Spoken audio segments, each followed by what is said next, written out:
Doctor Shahidullah কলেজে online ক্লাসে তোমাদের স্বাগতম। তো প্রিয় শিক্ষার্থীরা, আজকে তোমাদের ক্লাস হবে জীববিজ্ঞান প্রথম পত্রের প্রথম অধ্যায় কোষ ও এর গঠনের চতুর্থ পাঠ।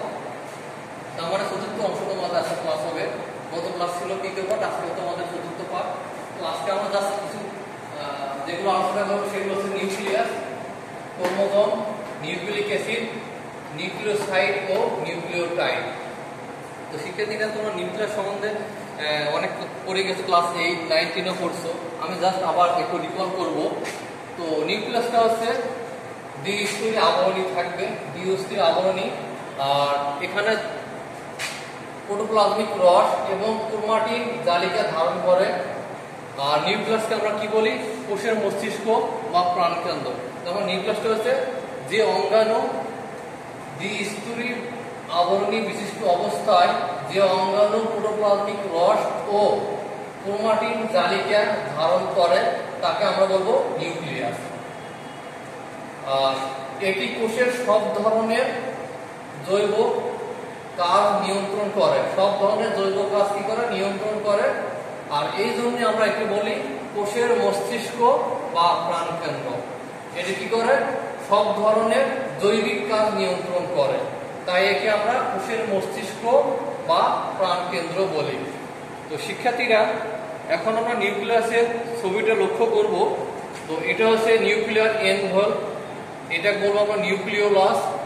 এই যে ছোট ছোট পোর আছে এগুলোকে বলবো নিউক্লিয়ার রন্ধ্র। আর এখানে জালিকা আকার জালের মতো ছড়িয়ে ছিটে আছে সেগুলোকে আমরা বলবো ক্রোমাটিন তন্তু। আর ঘন স্বচ্ছ যে দানা দানা ছোট ছোট এগুলোকে আমরা বলবো নিউক্লিওপ্লাজম। তো নিউক্লিয়ার এনভেলপটা হচ্ছে এটা দুই স্তর বিশিষ্ট ফসফোলিপিড বাইলেয়ার দ্বারা গঠিত, দুই স্তরী এবং ফসফোলিপিড বাইলেয়ার দ্বারা গঠিত। আর এটার কাজটা কি হচ্ছে? সাইটোপ্লাজম থেকে বাকি অংশ বলতে এখানে যে নিউক্লিওলাস, নিউক্লিয়ার রন্ধ্র, নিউক্লিওপ্লাজম এগুলোকে কি করে? সাইটোপ্লাজম থেকে আলাদা করে। এটার কাজ হচ্ছে এটা। আর নিউক্লিওপ্লাজমটা কি? নিউক্লিওপ্লাজম হচ্ছে এটা কেমন? ঘন, স্বচ্ছ, দানাদার তরল পদার্থ। আর এটার কাজ হচ্ছে ক্রোমাটিন জালিকা ধারণ করে, ক্রোমাটিন জালিকা। এখন আমরা আলোচনা করব নিউক্লিওলাস। নিউক্লিওলাস হচ্ছে তোমাদের ফিগারে এই পার্টটা আছে তোমাদের নিউক্লিওলাস। এটা দেখতে কেমন? ছোট, ঘন, গোলাকার। তো ছোট অধিকতর ঘন গোলাকার বস্তু। সর্বপ্রথম ফন্টোনা, বিজ্ঞানী ফন্টোনা 1781 সালে এটা দেখেন, সর্বপ্রথম দেখেন। এটা তোমাদের অবজেক্টিভ পরীক্ষায় থাকে যে ফন্টোনা 1781 সালে সর্বপ্রথম এটা এই নিউক্লিয়াসের ভিতরে এই নিউক্লিয়াসটা দেখেন। এবং বিজ্ঞানী বোম্যান এটা কি করে? নামকরণ করেন। এটা নামকরণ করেন। তো শিক্ষার্থীরা, এখন আমরা আলোচনা করব নিউক্লিয়ার রেটিকুলাম বা ক্রোমাটিন তন্তু। এখানে শিক্ষার্থীরা ছবিতে দেখো এখানে যে এখানে বিভিন্ন জালের মধ্যে যে পার্টগুলো ছড়িয়ে আছে সেগুলো হচ্ছে তোমাদের ক্রোমাটিন তন্তু বা নিউক্লিয়ার রেটিকুলাম। এগুলো কি কেমন থাকে? জালিকা আকারে থাকে। আবার কোষ বিভাজনের সময় এই ক্রোমাটিন তন্তুগুলো কি হয়? খাটো হয় এবং মোটা হয়ে কি হয়? পৃথকভাবে সুনির্দিষ্ট আকৃতি দান করে, যেটাকে আমরা বলবো ক্রোমোজোম। তো শিক্ষার্থীরা, এই ক্রোমাটিন গুলো কি করে? কোষ বিভাজনের সময় খাটো এবং মোটা হয়, আর যেটাকে আমরা বলবো ক্রোমোজোম। আর এটা কাজ কি তোমরা জানো যে ক্রোমোজোমের কাজ হচ্ছে বংশগতির ধারক এবং বাহক হিসেবে কাজ করে, তার মানে বংশগতির বৈশিষ্ট্য বহন করে। তো শিক্ষার্থীরা, এই ছিল মোটামুটি নিউক্লিয়াসের আলোচনা। এখন আমরা আলোচনা করব ক্রোমোজোম সম্বন্ধে তোমরা এর আগেও কিছু জেনে নিছো। তো এখন আমরা আলোচনা করবো যে এটা হচ্ছে নিউক্লিয়াসের ভিতরে থাকে, তারপর নিউক্লিয়াসের মধ্যে অবস্থিত। এটা কেমন? এটার ক্ষমতা কি? অনুলিপন, মানে একটা অনুলিপন হচ্ছে বারবার, মানে একটা জিনিস থেকে অবিকল আর একটা জিনিস তৈরি করতে পারবে, এটাই হচ্ছে অনুলিপন। তো এখানে অনুলিপন ক্ষমতা সম্পন্ন হবে। আবার এটা হচ্ছে রং ধারণ করবে এবং নিউক্লিয় প্রোটিন দ্বারা গঠিত। এটা কি করে? বংশগতি উপাদান, মিউটেশন, এবং প্রকরণ ইত্যাদি কাজে ভূমিকা রাখে, সেটা হচ্ছে ক্রোমোজোম।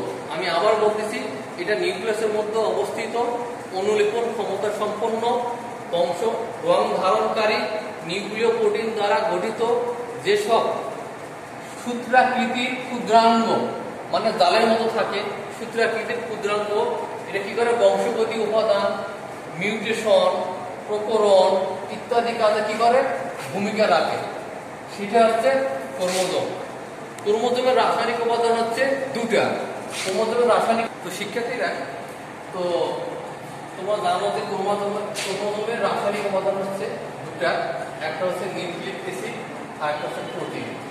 তো নিউক্লিক অ্যাসিডটা হচ্ছে কি, যে নিউক্লিক অ্যাসিড এটা আমি এখানে সংক্ষেপে লিখছি যে নাইট্রোজেন ঘটিত ক্ষারক, পেন্টোজ সুগার, ফসফরিক অ্যাসিডের সমন্বয়ে গঠিত অ্যাসিড। কি কি থাকবে? নাইট্রোজেন ঘটিত ক্ষারক, পেন্টোজ সুগার এবং ফসফরিক অ্যাসিডের সমন্বয়ে গঠিত। প্রমাণে হচ্ছে এটা হচ্ছে নিউক্লিক অ্যাসিড। আর অনেক সময় তোমাদের পরীক্ষায় থাকে যে নিউক্লিক অ্যাসিডের মূল উপাদানগুলো লেখো। তো নিউক্লিক অ্যাসিডের মূল উপাদান কিন্তু এগুলোই, একটা হচ্ছে নাইট্রোজেন ঘটিত ক্ষারক, 2 নম্বর হচ্ছে পেন্টোজ সুগার, 3 নম্বর হচ্ছে ফসফরিক অ্যাসিড। এগুলো হচ্ছে নিউক্লিক অ্যাসিডের উপাদান। আর যদি কাকে বলে, এগুলোর সমন্বয়ে যেটা অ্যাসিড গঠিত সেটাকে আমরা বলবো নিউক্লিক অ্যাসিড। তো জীবকোষে 2 ধরনের নিউক্লিক অ্যাসিড আছে, একটা হচ্ছে ডিএনএ এবং একটা হচ্ছে আরএনএ। এটা আমরা পরে বিস্তারিত আলোচনা করব, একটু পরে আলোচনা করব। তো এখানে নাইট্রোজেন গঠিত ক্ষারক যে ছিল, নাইট্রোজেন গঠিত ক্ষারক আবার হচ্ছে 2 ধরনের, একটা হচ্ছে পিউরিন, একটা হচ্ছে পাইরিমিডিন। পিউরিন হচ্ছে তোমরা জানো, এগুলো পড়ছো আগে, অ্যাডিনিন এবং গুয়ানিন হচ্ছে পিউরিন। পাইরিমিডিন হচ্ছে থাইমিন, সাইটোসিন, ইউরাসিন। তো পিউরিন এবং পাইরিমিডিন, তো এখানে পিউরিন হচ্ছে অ্যাডিনিন আর গুয়ানিন হচ্ছে, আর পাইরিমিডিন হচ্ছে থাইমিন, সাইটোসিন, ইউরাসিন। তো ইউরাসিন অনেক ডিএনএ এর ক্ষেত্রে থাইমিন এবং সাইটোসিন থাকে, আর আরএনএ এর ক্ষেত্রে এই থাইমিনের রিপ্লেসমেন্টে ইউরাসিন চলে আসে। আর নিউক্লিওসাইডটা হচ্ছে কি, এখন আমরা আলোচনা করব নিউক্লিওসাইড। নিউক্লিওসাইডে কি হয়, এক অণু নাইট্রোজেন ঘটিত ক্ষারক, এক অণু পেন্টোজ সুগার। তার মানে এক অণু কি হচ্ছে নাইট্রোজেন ঘটিত ক্ষারক এবং এক অণু পেন্টোজ সুগার, এই দুটো মিলে আমাদের গঠিত নিউক্লিওসাইড। এক অণু নাইট্রোজেন ঘটিত ক্ষারক ও এক অণু পেন্টোজ সুগার যুক্ত হয়ে গঠিত গ্লাইকোসাইডের যৌগকে বলবো আমরা নিউক্লিওসাইড। তারপর আমরা আলোচনা করি নিউক্লিওটাইড। নিউক্লিওটাইড হচ্ছে এক অণু নিউক্লিওসাইড। এক অণু নিউক্লিওসাইডের সাথে আমরা কি করব, এক অণু ফসফেট যুক্ত করব। যুক্ত হয়ে যে যৌগটা হবে সেটাকে আমরা বলবো নিউক্লিওটাইড। তার মানে টাইড মানে সবগুলো মিলে একত্রে যেটা হবে সেটা হচ্ছে নিউক্লিওটাইড। তার মানে এখানে আমাদের নাইট্রোজেন ঘটিত ক্ষারক থাকবে, পেন্টোজ সুগার থাকবে এবং ফসফেট। আর তোমরা জানো যে নাইট্রোজেন ঘটিত ক্ষারক এবং পেন্টোজ সুগার এই দুটো হচ্ছে নিউক্লিওসাইড। এখানে বলা আছে এক অণু নিউক্লিওসাইড, তার মানে এই দুটো পারো থাকতেছে। আর এটার সাথে আমাদের থাকতেছে যে এক অণু ফসফেট, তার মানে এক অণু নিউক্লিওসাইডের সাথে এক অণু ফসফেট যুক্ত হয়ে গঠিত যৌগকে বলবো আমরা নিউক্লিওটাইড। মোটামুটি শিক্ষার্থীরা এই তোমাদের আলোচনা। এখন আমরা আলোচনা করব যে ডিএনএ এবং আরএনএ এর মধ্যে পার্থক্য। তোমরা জানো যে জীবকোষে 2 ধরনের নিউক্লিক অ্যাসিড থাকে, একটা হচ্ছে ডিএনএ এবং একটা আরএনএ। এখন আমরা এগুলোর মধ্যে পার্থক্য আলোচনা করব। তো ডিএনএ এখানে ভৌত গঠন, ডিএনএ দেখতে কেমন ছিল, দ্বিসূত্র, পেঁচানো, সিঁড়ির মতো। দ্বিসূত্র, পেঁচানো, সিঁড়ির মতো। আর আরএনএ ছিল একসূত্র, শিকলের ন্যায়। তার মানে আমি আবার বলছি, ভৌত গঠন হচ্ছে ডিএনএ দ্বিসূত্র, পেঁচানো, সিঁড়ির মতো। আর আরএনএ হচ্ছে একসূত্র, শিকলের ন্যায়। রাসায়নিক গঠন, এটা হচ্ছে ডিঅক্সিরাইবোজ সুগার। আর ডিএনএ পাইরিমিডিনে থাইমিন ও সাইটোসিন থাকে, থাইমিন এবং সাইটোসিন থাকে। আমি আবার বলতেছি, এটা হচ্ছে ডিঅক্সিরাইবোজ সুগার, ডিএনএ পাইরিমিডিনে থাইমিন ও সাইটোসিন বেস থাকে। আর আরএনএ হচ্ছে রাইবোজ সুগার, আরএনএ পাইরিমিডিনে ইউরাসিন ও সাইটোসিন থাকে। তোমরা জানো যে থাইমিনের পরিবর্তে ইউরাসিল থাকে, থাইমিনের পরিবর্তে ইউরাসিল, তার মানে আরএনএ পাইরিমিডিনে ইউরাসিল ও সাইটোসিন বেস থাকে। পূর্ণরূপ, এটা হচ্ছে অনেক সময় তোমাদের পরীক্ষা থাকে ডিএনএ এবং আরএনএ পূর্ণরূপ লেখো, এটা হচ্ছে deoxy ribo nucleic acid, deoxy ribo nucleic acid, আর আরএনএ হচ্ছে রাইবো নিউক্লিক অ্যাসিড। কাজ, ডিএনএর কাজ হচ্ছে বংশগতির ধারক, বাহক ও নিয়ন্ত্রক হিসেবে কাজ করে, আর আরএনএ হচ্ছে প্রোটিন সংশ্লেষ করে। আমি আবার বলতেছি, ডিএনএর কাজ হচ্ছে বংশগতির ধারক, বাহক ও নিয়ন্ত্রক হিসেবে কাজ করে, আর আরএনএ হচ্ছে প্রোটিন সংশ্লেষ করে। আর সংখ্যা, নিউক্লিওটাইডের সংখ্যা অনেক বেশি, ডিএনএ তে নিউক্লিওটাইডের সংখ্যাটা হচ্ছে অনেক বেশি, আর আরএনএ তে এই সংখ্যাটা অনেক কম, আরএনএ নিউক্লিওটাইডের সংখ্যা হচ্ছে অনেক কম। অবস্থান, ডিএনএর অবস্থান প্রধানত ক্রোমোজোমে থাকে, ক্রোমোজোমে ডিএনএ থাকে, আর আরএনএ হচ্ছে ক্রোমোজোম, সাইটোপ্লাজম, রাইবোজোম এবং নিউক্লিওলাসে থাকে। আমি আবার বলছি, ডিএনএ থাকে ক্রোমোজোমে, আর আরএনএ থেকে ক্রোমোজোম, সাইটোপ্লাজম, রাইবোজোম, নিউক্লিওলাস। এই হচ্ছে ডিএনএ এবং আরএনএ পার্থক্য।